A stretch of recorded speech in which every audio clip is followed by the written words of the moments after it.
Alléluia. Merci. Veuillez vous asseoir dans la présence glorieuse de Dieu. Que Dieu bénisse son Église ce soir. Que Dieu bénisse son Église ce soir. Je suis content de voir qu'ici, véritablement, il y a le feu de Dieu. Est-ce qu'il y a quelqu'un qui le comprend très très bien? Alléluia.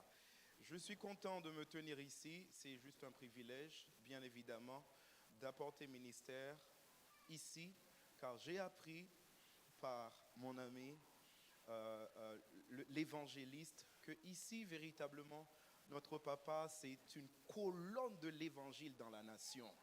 Et ça, nous devons mettre les mains ensemble pour bénir le Seigneur pour sa vie.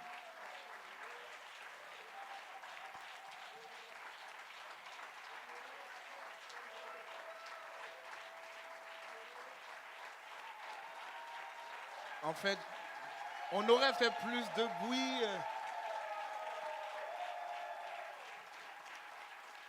Amen, amen. C'est toujours extraordinaire de voir le travail abattu, surtout par rapport à l'évangile, par rapport au royaume de Dieu. Et c'est merveilleux de voir le peuple merveilleux qui adore le Seigneur en esprit, qui prie, qui jeûne. J'ai entendu tout à l'heure, notre papa disait, c'est le temps de jeûne, c'est ça? C'est le temps de jeûne. Et ça, c'est extraordinaire. Pourquoi? Parce que normalement, on perd la puissance en ouvrant la bouche, mais on reçoit la puissance en fermant la bouche.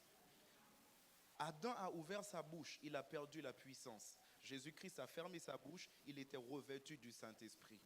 Amen.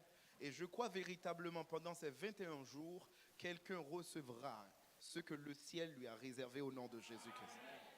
Ton amen ne me convainc pas. Ton amen ne correspond pas à la véracité. Amen. Je vais rapidement dans les Écritures, mais je ne peux pas aller rapidement sans bénir le Seigneur pour l'homme de Dieu, l'évangéliste Jéthro, qui, en fait, nous avons une très très bonne relation et je bénis le Seigneur véritablement. C'est par lui que nous avons cette connexion ici aujourd'hui pour apporter la parole de Dieu dans le nom suprême de Jésus-Christ. En fait, toutes les équipes qui font un travail extraordinaire pour l'avancement de l'œuvre de Dieu, et nous bénissons le Seigneur pour vos travaux au nom suprême de Jésus. J'ai une petite équipe avec moi. Elle va donc se lever rapidement et vous allez donc les voir rapidement, sans cérémonie. Elle vient des États-Unis. Elle vient des États-Unis juste pour être là. Il y a également mon fils qui, en fait, il était en France la dernière fois. Il est venu juste pour ça. Et nous bénissons le Seigneur pour toute l'équipe. Amen. Alléluia. Alléluia. Je vais rapidement rentrer dans la parole de Dieu. Nous sommes en Marc chapitre 5. Marc, le chapitre 5. Marc, le chapitre 5. Alléluia. Alléluia. OK. Est-ce que vous êtes déjà là?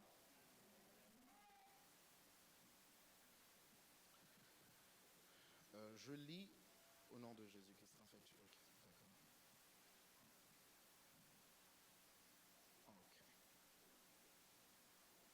À partir du verset 24. Marc, le chapitre 5, à partir du verset 24.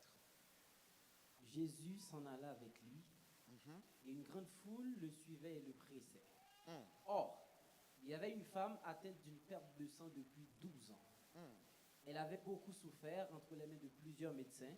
Elle avait dépensé tout ce qu'elle possédait et elle n'avait éprouvé aucun soulagement, mais était allée plutôt en empirant. Ayant entendu parler de Jésus, elle vint dans la foule par derrière et toucha son vêtement. Car elle disait, si je puis seulement toucher ses vêtements, je serai guérie. Au même instant, la perte de sang s'arrêta et elle sentit dans son corps qu'elle était guérie de son mal. Jésus connut aussitôt lui-même qu'une force était sortie de lui et se retournant au milieu de la foule, il dit, qui a touché mes vêtements? Qui a touché mes vêtements? Continue ça. Ses disciples lui dirent, tu vois la foule qui te presse et tu dis qui m'a touché? Et il regardait autour de lui pour voir celle qui avait fait cela. La femme, effrayée et tremblante, sachant ce qui s'était passé en elle, vint se jeter à ses pieds et lui dit toute la vérité. Mais Jésus lui dit, ma fille, ta foi t'a sauvée. Va en paix et sois guérie de ton mal. Comme il parlait encore, survinrent de chez le chef de la synagogue des gens qui dirent, ta fille est morte. Pourquoi importuner davantage le maître? Mais Jésus, sans tenir compte de ces paroles, dit au chef de la synagogue, ne crains pas, crois seulement. Et il ne permit à personne de l'accompagner, si ce n'est à Pierre, à Jacques et à Jean, frères de Jacques. Amen. Alléluia. Et ce soir, je veux parler du nombre, du chiffre 12 parlera en ta faveur. Est-ce que quelqu'un l'entend très bien? Le nombre 12 parlera en ta faveur. Amen. Prions le Seigneur. Précieux Père, dans le nom de Jésus-Christ, nous voulons te rendre honneur et gloire pour ce soir. Merci pour le peuple merveilleux. Nous nous sommes attendus à toi, précieux Père, ce soir pour pouvoir nous parler, nous toucher, nous délivrer, guérir au nom de Jésus-Christ de Nazareth. Merci pour cette grâce. Merci au Dieu dans le nom de Jésus-Christ pour l'alliance qui a été traitée sur cet autel. Et nous accordons à cette grâce afin véritablement d'être un canal par lequel tu vas donc bénir ton peuple. Et la personne qui croit me dit un très très bon amen. Alléluia. Alléluia. En fait, ce soir, je veux parler rapidement de le nombre ou bien le chiffre 12 parlera en ta faveur. En fait, c'est l'histoire d'une personne. En fait, nous connaissons cette histoire. L'histoire, c'est l'histoire de quelqu'un, d'une femme qui perdait le sang. C'était l'histoire de quelqu'un qui perdait le sang. Et alors qu'elle perdait le sang, la Bible déclarait, elle se tenait quelque part et elle se disait en son cœur, précieux papa, elle se disait en son cœur. Mais le truc, c'est que normalement, c'est même impossible de pouvoir se dire en son cœur sans avoir entendu un témoignage de Dieu, un témoignage du Seigneur Jésus-Christ. Tu ne peux pas t'asseoir chez toi, et tu te dis en ton cœur que quelqu'un, si tu touches le pan de la robe de quelqu'un, tu seras guéri. Non, mais avant de se dire en son cœur, il faut qu'il y ait un témoignage arrivé à tes oreilles. Est-ce que quelqu'un comprend de quoi je parle? Et en fait, vous allez donc remarquer que le passage précédent nous parlait de la délivrance de l'homme de Gadara. L'homme de Gadara a été délivré. Il voulait rester auprès de Jésus-Christ. Mais Jésus eut à dire non. C'est pas bon de rester tout près de moi. Non, il faut aller prêcher la parole. Donner ton témoignage. Aïe, aïe, aïe. Et la Bible nous déclare qu'il a été à Décapole, à plus de 10 villes, parlant de ce que Dieu... Parce que Décapole veut dire 10 villes. Donc, parlant justement de ce que Jésus-Christ a fait pour lui. Et je le crois. Je crois véritablement. En fait, le témoignage qu'elle a reçu, c'était le témoignage du fou de Gadara. Se disant, si cet homme-là qui était dans les cimetières, criant partout, se faisant du mal, empêchant que les gens soient en paix, si cette personne-là a été guérie par Jésus-Christ, non, elle se dit en son cœur, si je puisse, non, je n'ai pas besoin qu'il prie pour moi, non. En fait, je connais la situation de cette personne, de cet homme de Gadara. La Bible nous dit, on met sur lui des chaînes, il les brise. Mais la Bible déclare, la femme se dit, non, mais quelle est donc la puissance qui habitait l'homme? Comment il a pu donc délivrer cet homme de Gadara? Et à partir de ce moment, il commençait à se dire en lui-même, il se dit, waouh, si je puis seulement toucher le pan de sa robe, je serai guéri. Amen. Et la Bible dit, elle perdait du sang. elle perdait du sang. Et la Bible déclare qu'elle perdait du sang pendant combien de temps? Pendant 12 ans. Et ce n'est pas normal de perdre du sang pendant 12 ans et rester en vie. C'est pas normal. C'est pas normal de perdre du sang pendant 12 ans et rester en vie comme ça. Non, tu aurais perdu la force. C'est pas possible de rester vivant. Ça veut dire quoi? En temps normal, la femme devrait être morte. Mais si elle vit encore malgré sa situation, ça veut dire que Dieu avait un plan pour elle. Ça veut dire quoi? Je suis en train de déclarer dans la vie de quelqu'un, si tu passes par une situation par laquelle c'est compliqué et tu as vu que beaucoup de personnes sont mortes par rapport à cette situation, tu es encore en vie, tu es encore en vie. Ça veut dire que Dieu a un plan pour toi. Touche ton voisin de gauche et de droite, dis-lui, Dieu a un plan pour moi. Alléluia. Et elle perdait du sang. La Bible dit, elle perdait du sang. Elle se disait. Mais le truc, c'est qu'elle se disait en son cœur. Le problème de plusieurs personnes, c'est qu'on ne dit rien en nous-mêmes.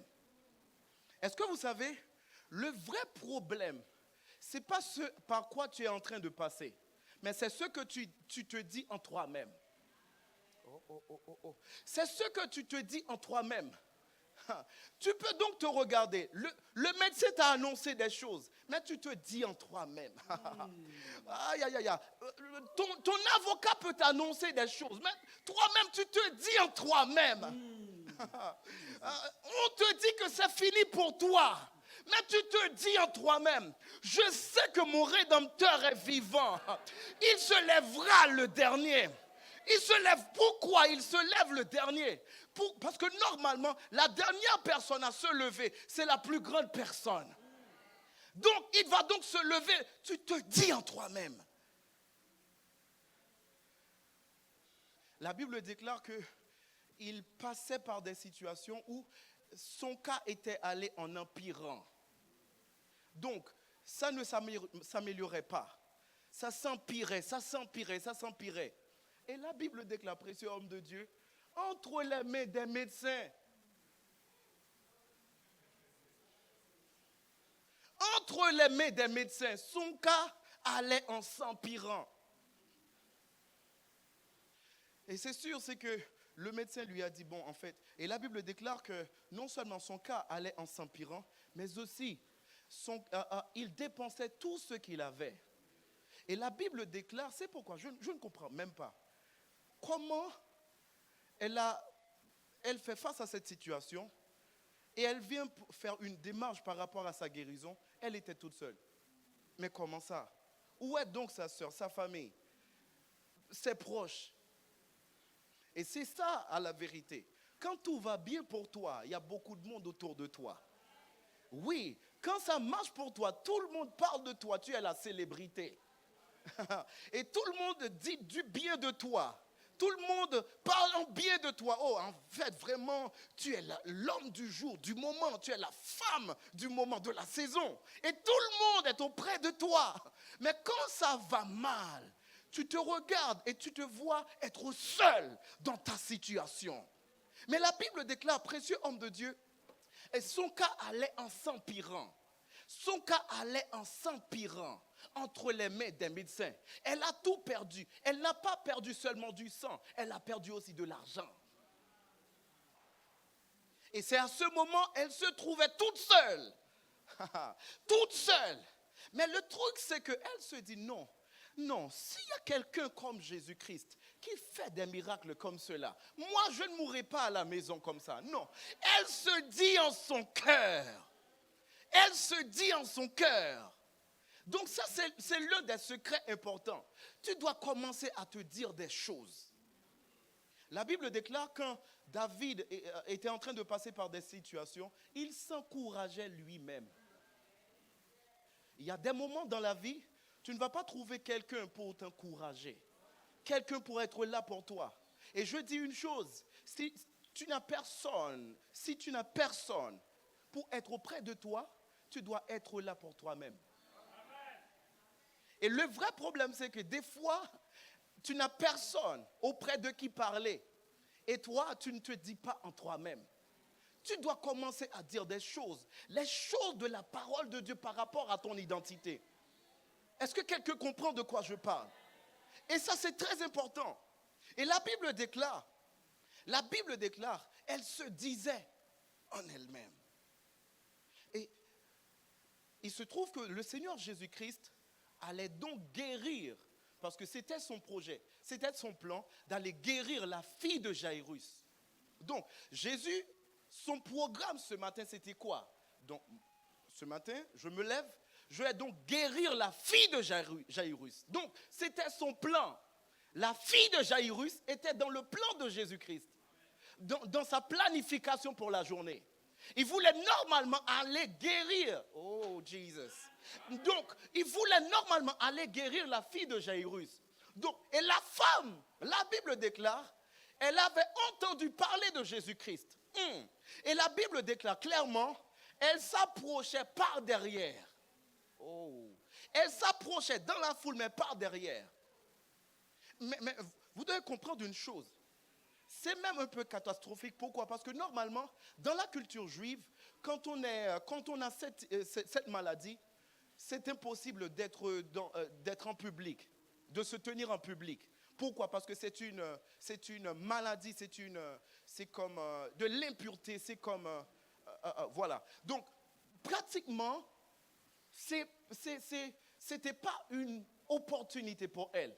Elle était malade, perdant du sang.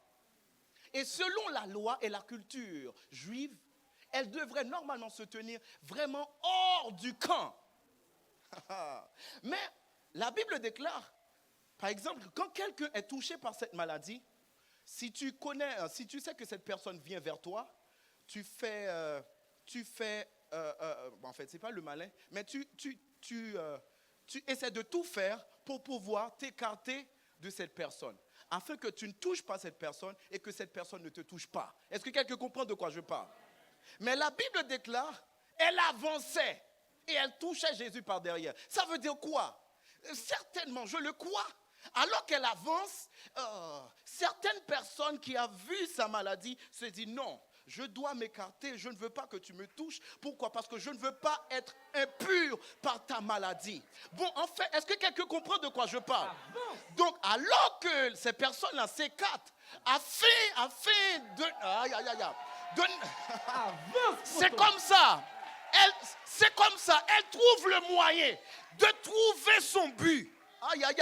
De trouver Jésus-Christ. Donc, elle s'écarte comme ça. La foule s'écarte et elle avance. Non, en fait, le truc, c'est que on se le dit, c'est important de comprendre. Quelqu'un qui perd le sang pendant 12 ans n'a pas la force de marcher rapidement. Ça veut dire quoi? Ça veut dire tout simplement, elle ne pouvait pas courir. Elle ne marchait pas. Je le dis, je le crois. Elle trottait probablement. Elle trottait pour aller retrouver son objectif, toucher le pan de sa robe. Est-ce que quelqu'un comprend de quoi je parle? Et ce soir, je suis venu, dans le nom de Jésus, encourager quelqu'un. Ce qu'on appelle malchance, ce qu'on appelle malédiction, ce qu'on appelle empêchement, ça sera une opportunité pour toi de tout. Ça sera une opportunité pour toi de toucher ton objectif. Elle avance. Elle trottait certainement, mais elle avançait vers son but. En fait, les gens autour de toi, ton voisin, probablement même tes adversaires, ils vont se dire, mais en fait, elle fait quoi là maintenant? Elle trotte. Non, ce n'est pas un problème de trotter. Le problème, c'est où je vais. Tu trottes dans tes affaires, mais je te vois arriver à toucher ton objectif. Oh, la personne qui me dit un bon amen reçoit cette grâce. Tu trottes véritablement. Les gens te voient et tu trottes. Ça ne marche pas trop rapide. Mais le truc, c'est que tu n'es plus ce que tu as été hier. Tu n'es pas encore arrivé, mais tu n'es plus ce que tu as été hier. Non, est-ce que quelqu'un comprend de quoi je parle? Et c'est pourquoi j'annonce dans la vie de quelqu'un.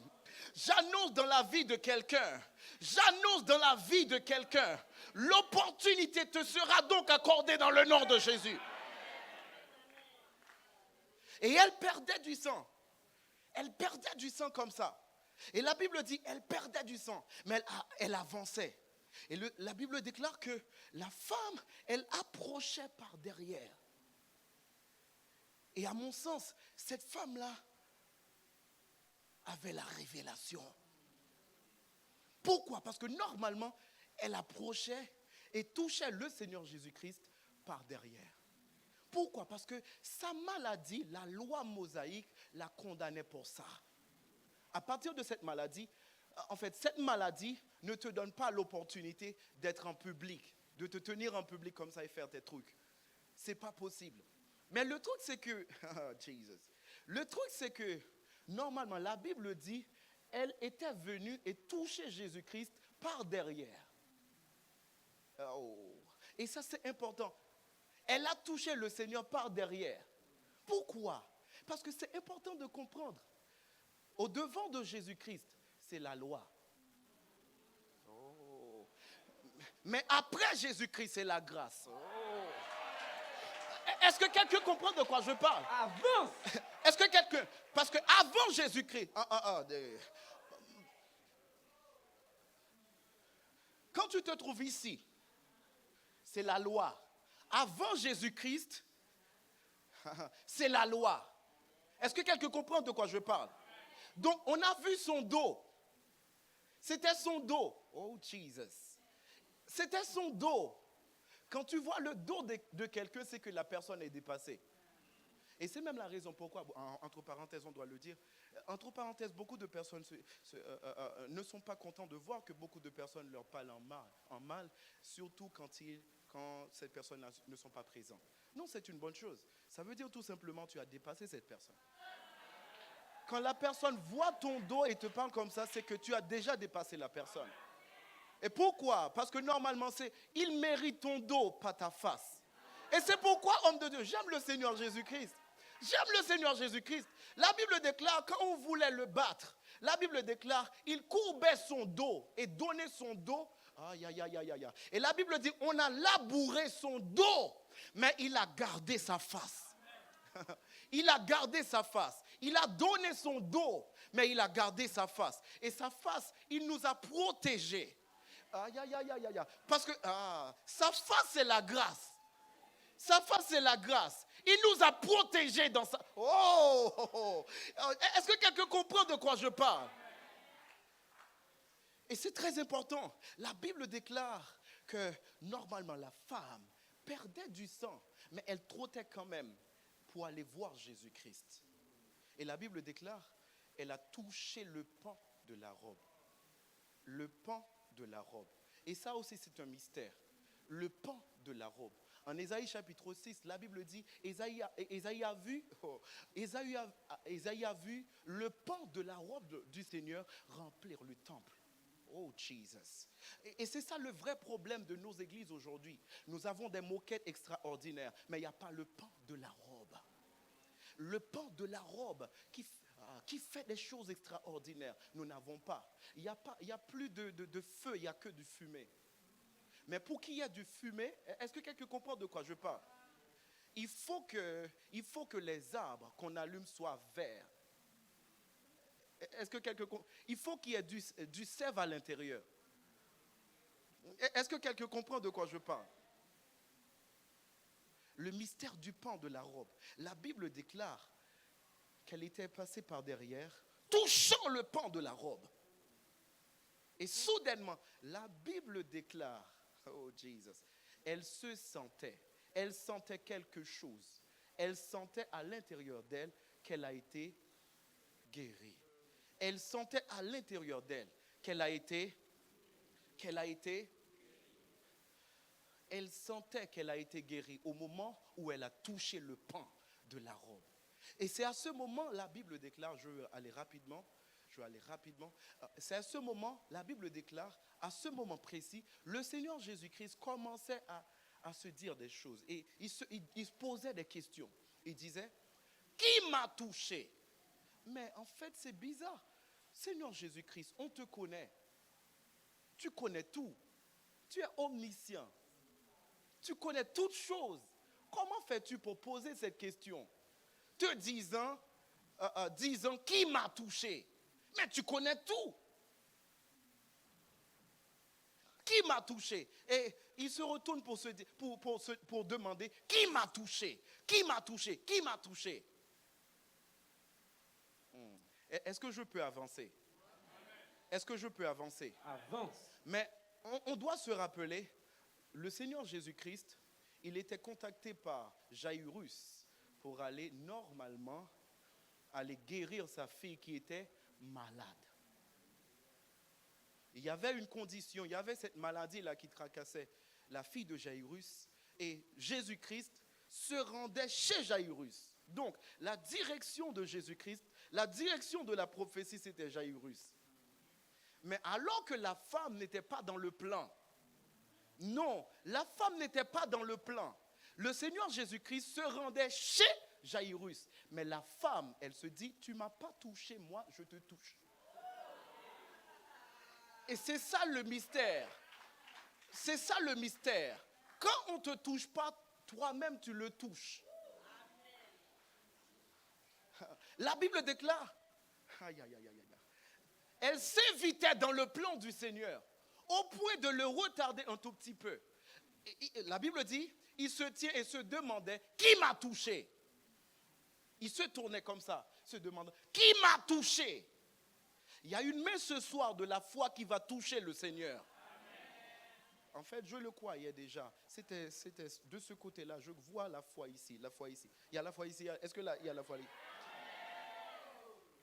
Il y a quelqu'un ici qui va toucher le pan de la robe du Seigneur. Est-ce que c'est de toi que je parle?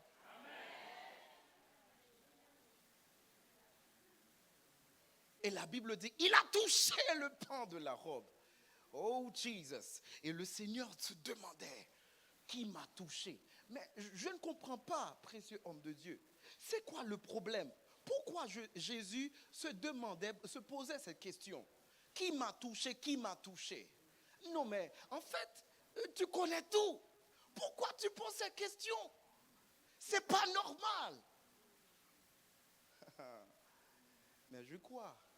Vous allez donc remarquer dans les Écritures que la femme souffrait de la maladie pendant 12 ans. La femme souffrait de cette maladie pendant 12 ans. Et il se trouve que normalement, la fille de Jaïrus avait 12 ans. Aïe, aïe, aïe, aïe. La fille de Jaïrus avait 12 ans. Et la femme souffrait pendant 12 ans. Donc, Jésus-Christ était dans un dilemme. Il ne savait même pas quoi faire. Pourquoi? Parce que, en fait, les gens, surtout les critiques, ils vont se dire, en fait, mais quand même, tu ne vas pas laisser une fille comme ça, toute innocente, mourir et aller guérir une femme qui a déjà vécu toute sa vie.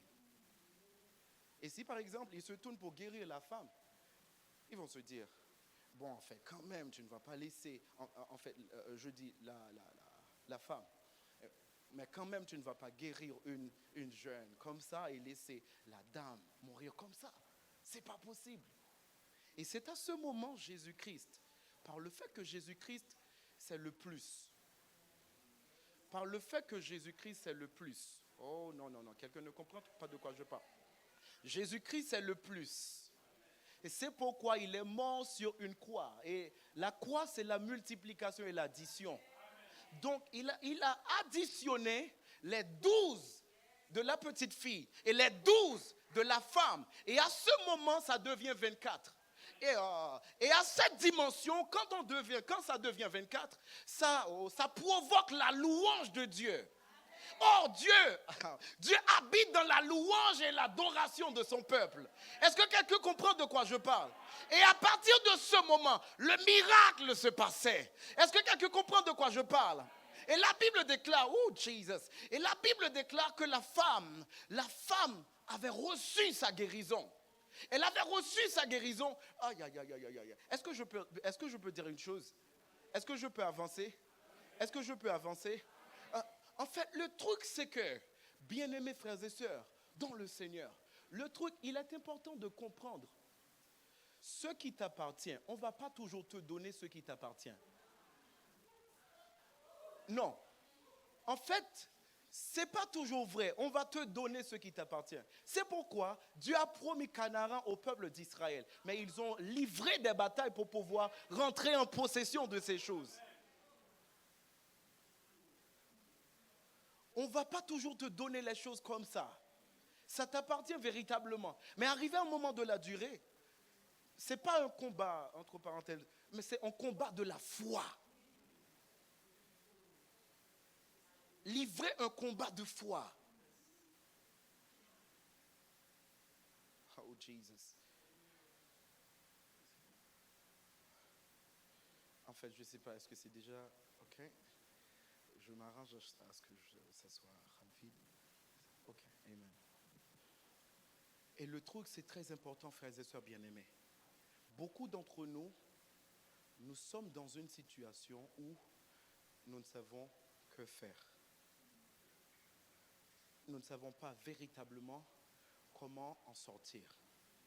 Qu'est-ce qu'on va devoir faire?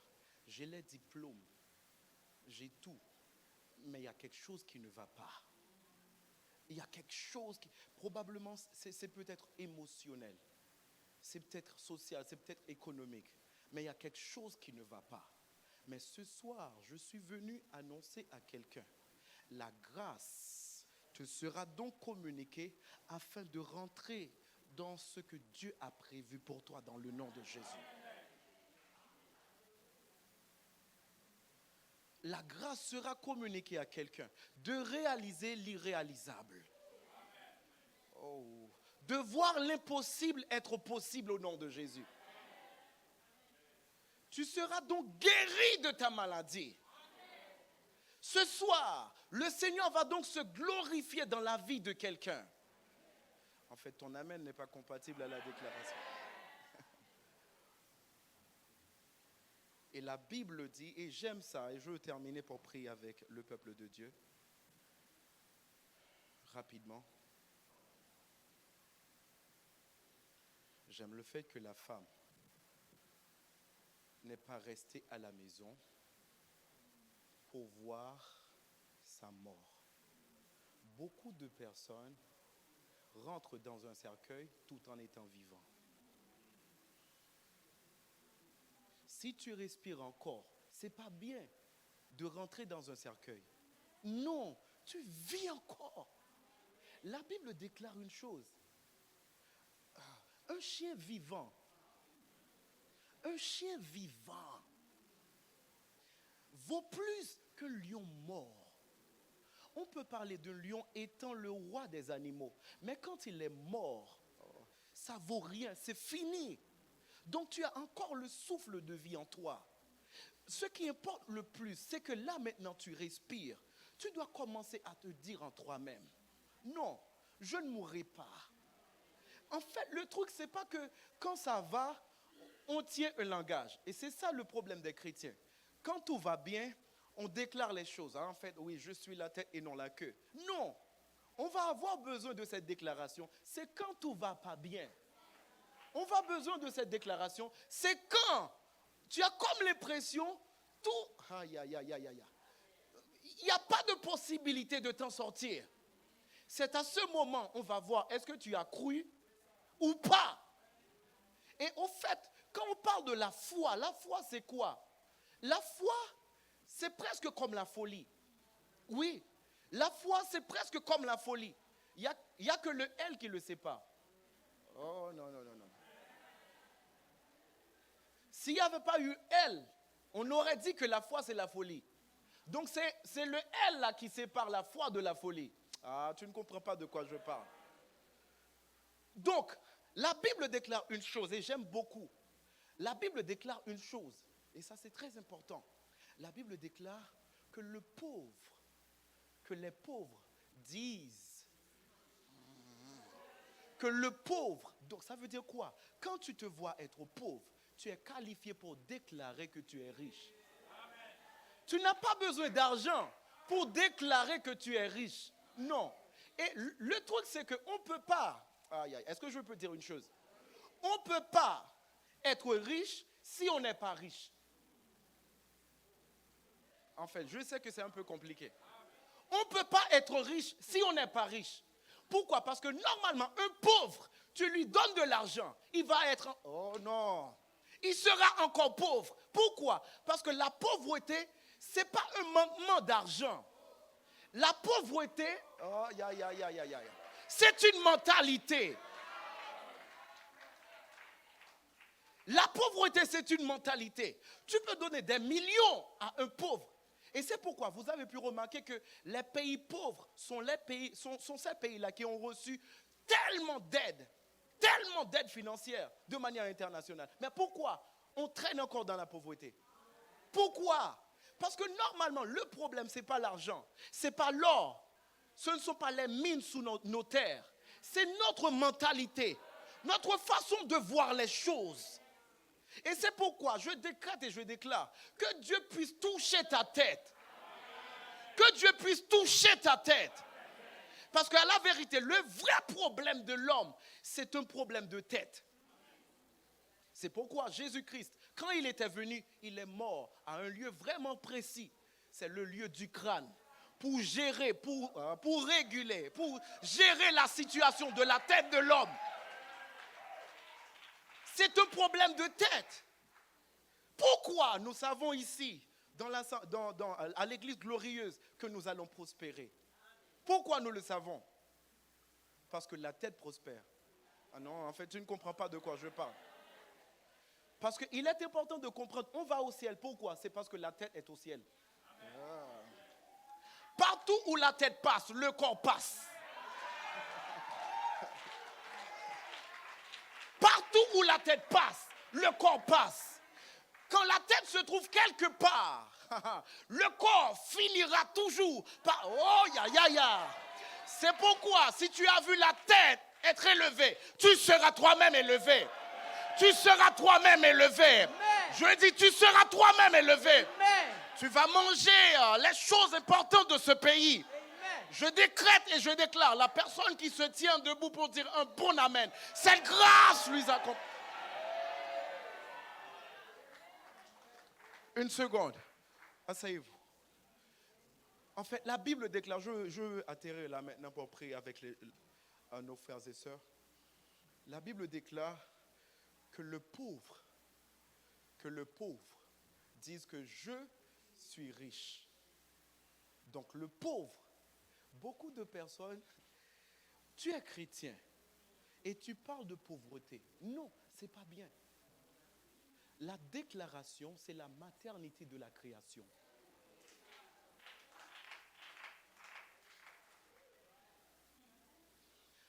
Que le pauvre dise que je suis riche. Donc, tu n'attends pas à avoir des millions en banque, en poche, pour déclarer ton identité. Ce que Dieu a pour toi. Et le truc, c'est que des fois, quand tu parles comme ça, les gens te regardent au coin de l'œil, comme ça, se disant, est-ce que véritablement, il n'a pas un problème au niveau de ses yeux? Pour voir que sa situation détériore, pour voir que sa déclaration ne correspond pas à sa situation. Mais en fait, à la vérité, Dieu ne nous a pas donné notre bouche pour décrire notre situation. Il nous a donné notre bouche pour créer notre situation. Et ça, c'est très important. Non, en fait, la Bible dit que tu es malade, tu déclares que je suis. Que le pauvre dise que je suis riche. Que l'aveugle, tout en étant aveugle, il doit dire quoi? Je vois. N'attends pas de voir pour dire que tu vois. Non, n'attends pas de... Non, il faut envoyer la parole en mission. La Bible déclare, précieux homme de Dieu, les hommes de Dieu n'obéissent pas à la parole de Dieu. Non, les hommes de Dieu obéissent à la voix de la parole.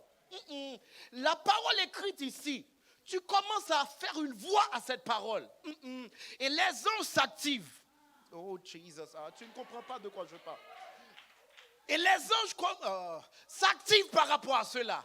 Et c'est comme ça. Tu étais pauvre hier. tu commences à avoir des petits quelque chose. Tu étais pauvre hier, tu commences à avoir des opportunités. Pourquoi? Parce que les anges travaillent pour toi.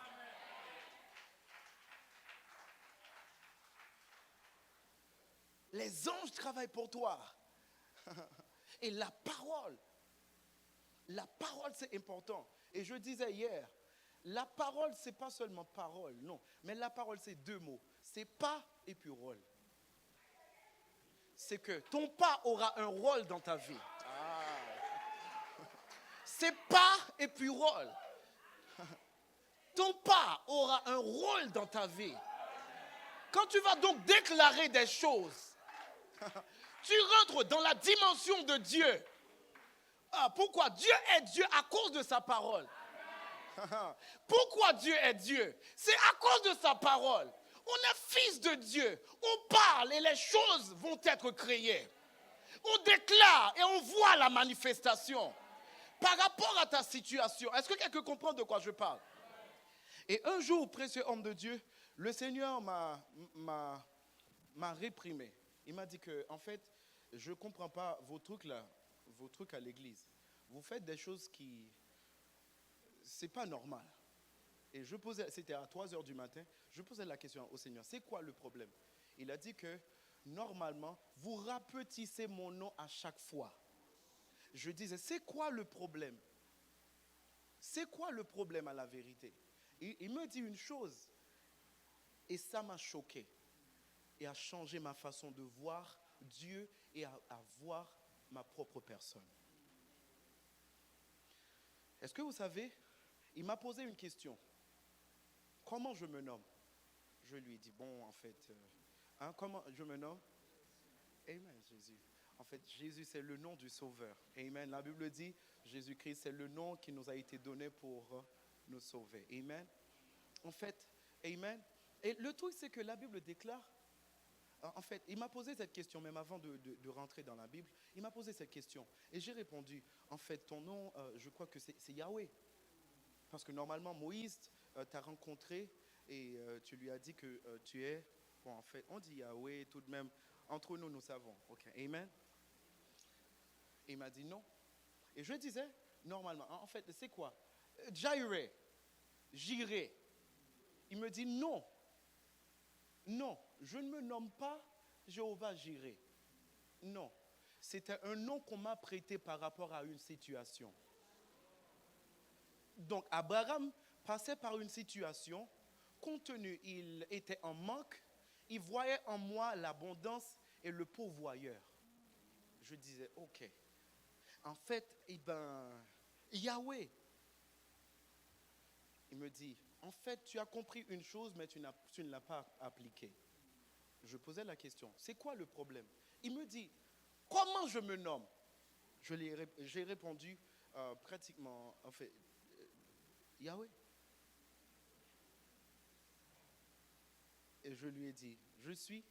Il me dit, voilà, c'est ça.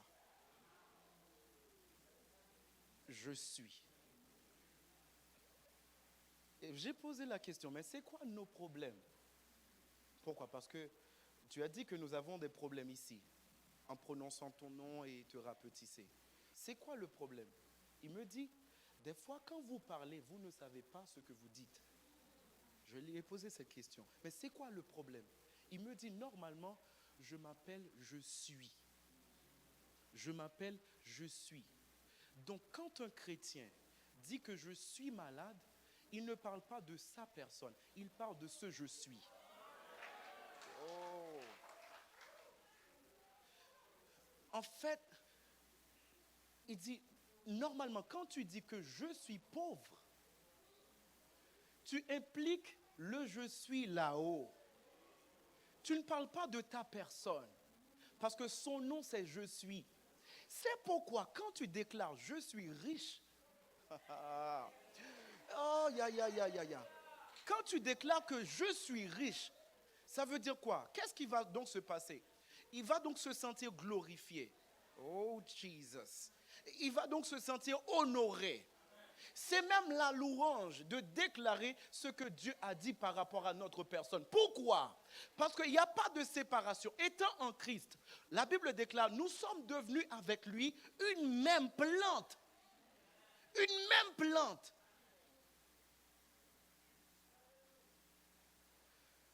Aïe, aïe, aïe, aïe.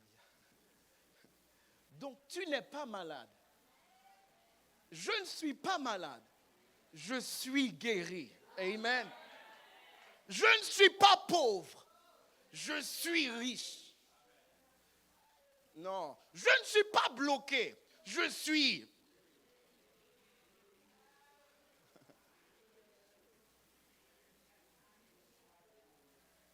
Mon temps est déjà parti, on me fait signe déjà.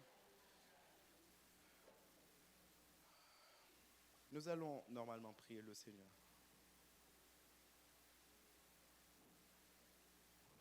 Est-ce que vous pouvez vous mettre debout? Est-ce que vous avez reçu quelque chose de la part de Dieu?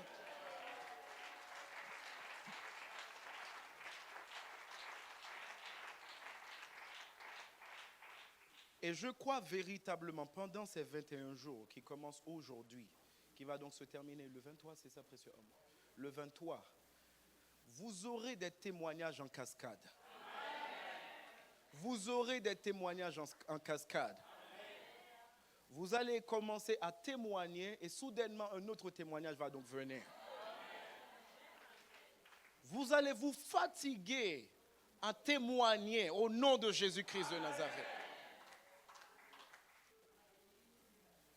Je veux qu'on prie pendant une minute. On me dit que mon temps est déjà parti. Je veux qu'on prie par rapport à cela. Et au travers de l'alliance que le Seigneur a traitée avec l'homme de Dieu, je crois que quelqu'un en ce lieu sortira béni, délivré, libéré au nom de Jésus. Ton amen ne ressemble pas à la prophétie.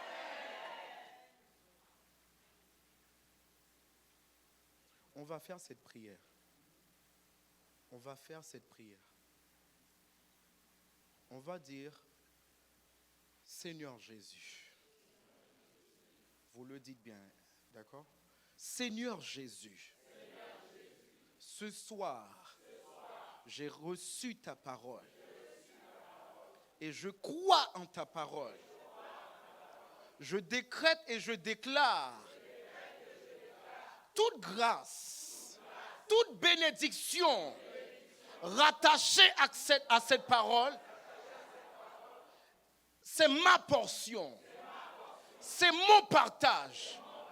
Au nom de Jésus, au nom de Jésus, je me répands de toute parole prononcée contraire à mon identité.